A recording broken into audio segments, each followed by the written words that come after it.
I think the issue here is that you're letting numbers define your opinion. I mean, yes, Eren is about to slaughter billions. He's about to slaughter the whole damn world to protect the Eldians and his friends that he really cares for.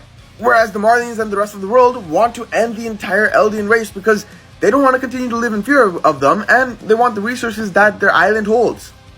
And I mean, now that the truth has been exposed in Paradis, it's not that Marley can just change their ways and not want the resources in Paradis anymore to try and keep the peace. Now that Eldian knows that the rest of the world exists, they're going to want to change some stuff, especially Eren.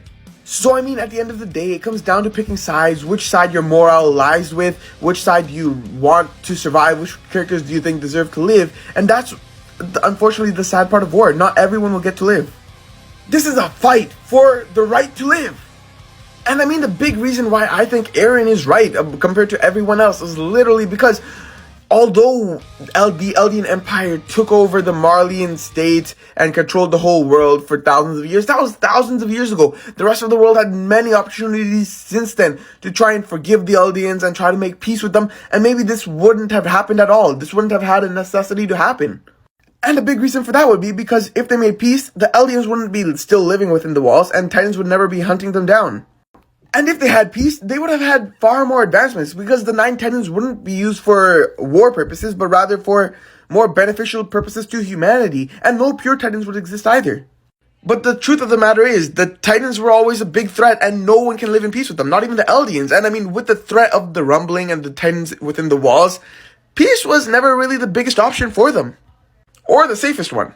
And I mean, that's clearly evident by how all the elder Eldians within Paradis' walls reacted. So if they told them the truth earlier without preparing any military actions, those elder Eldians would have probably made their worst fears realized with trying to reinstate the Eldian Empire. And now it comes down to choosing whether you want the Eldians to be wiped out. And yeah, that might be a good thing if everyone suddenly doesn't have to worry about the power of the Titans anymore. But that won't kill the ideal of war, because everyone's going to attack Marley after for what they've been doing, because they basically turned into the Eldian Empire, reflecting who they were thousands of years ago by doing the same thing on their own now, trying to overpower a bunch of nations with the power of the Titans.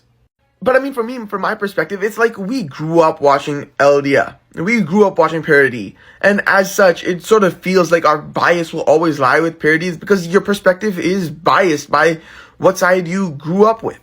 And here, all you're seeing is Eren wanting to protect his freedom and his friends' freedom and the people of Paradis' freedom. And he's willing to sacrifice his own freedom to ensure that his friends get to live a safe life.